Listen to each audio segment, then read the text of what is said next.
Shalom, selamat pagi Amanginang dan keluarga. Kita bertemu kembali dalam renungan Carpe Diem HKBP Bumi Anggrek, Senin tanggal 28 November 2022. Sebelum kita merenungkan firman Tuhan, kita bernyanyi dari buku yang di nomor 481 ayat 2 dan 3.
Firman Tuhan untuk hari ini tertulis dalam 1 Petrus pasal 3 ayat 9. Dan janganlah membalas kejahatan dengan kejahatan dan caci maki dengan caci maki, tetapi sebaliknya hendaklah kamu memberkati, karena untuk itulah kamu dipanggil, yaitu untuk memperoleh berkat.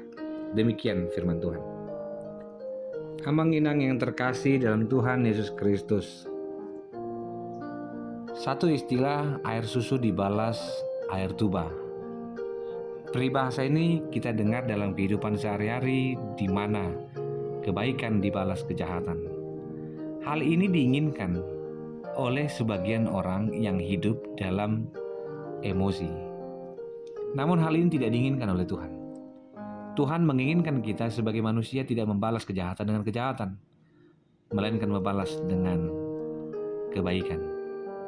Jika firman Tuhan mengajarkan kita jangan membalas kejahatan dengan kejahatan, sebenarnya sedang memberikan pesan di mana peran orang Kristen bukan untuk membalas, melainkan sebaliknya memberkati. Mendoakan supaya Tuhan mendatangkan kebaikan dan keselamatan. Dari pengertian ini kita melakukan perintah yang Tuhan inginkan, saling memberkati. Di balik kata membalas atau memurkai, diharapkan saling memberkati.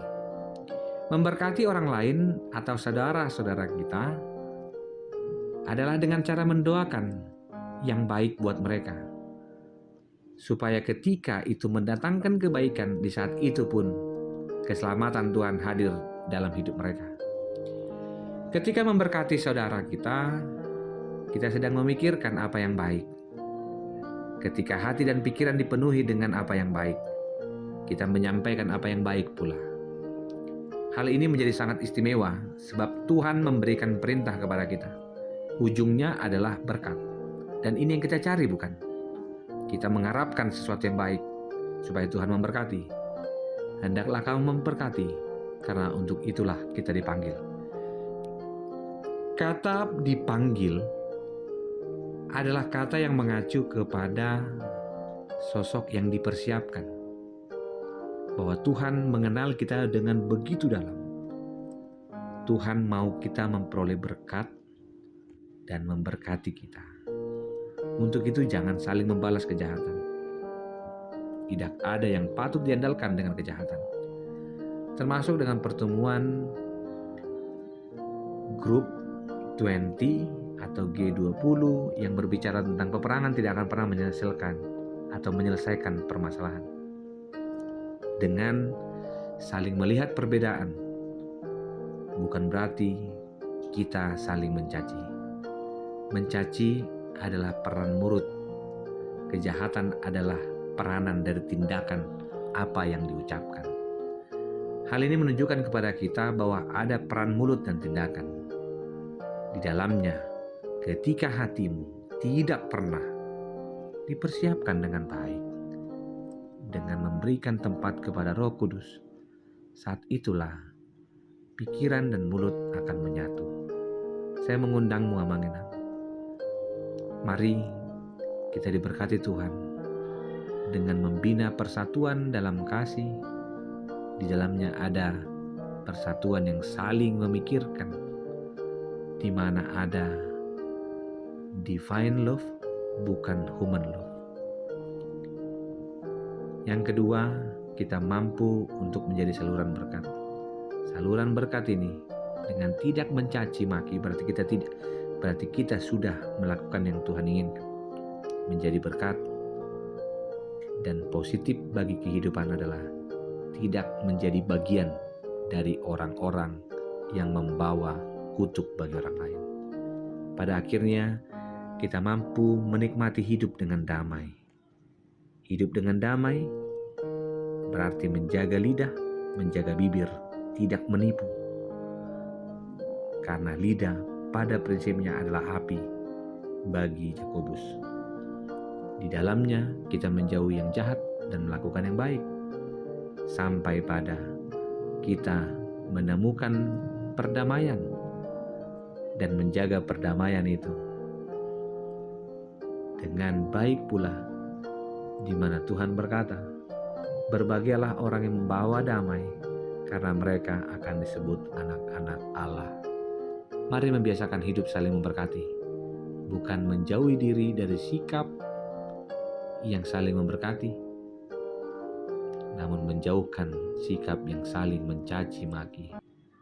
Di mana hidup yang demikian, yang bagi Paulus adalah menunjukkan ajaran bahwa Yesus menginginkan kita saling mengampuni, mempersiapkan Natal di masa Advent ini, dan saling mendoakan supaya setiap kejahatan mampu dikalahkan dengan kebaikan, dan kebaikan kita semua adalah harapan Tuhan untuk memberi berkat bagi kita senantiasa. Terima kasih Tuhan untuk hari ini. Biarlah firman yang kami dengar mengajak kami dan memulihkan bahwa lebih baik menjadi pembawa damai yang memberkati. Dan itulah sebutan kami untuk anak-anak Allah. Kasih karunia dari Kristus Yesus, kasih dari Allah Bapa, dan persekutuan dengan Roh Kudus memberkatimu dan menyertaimu senantiasa. Amin.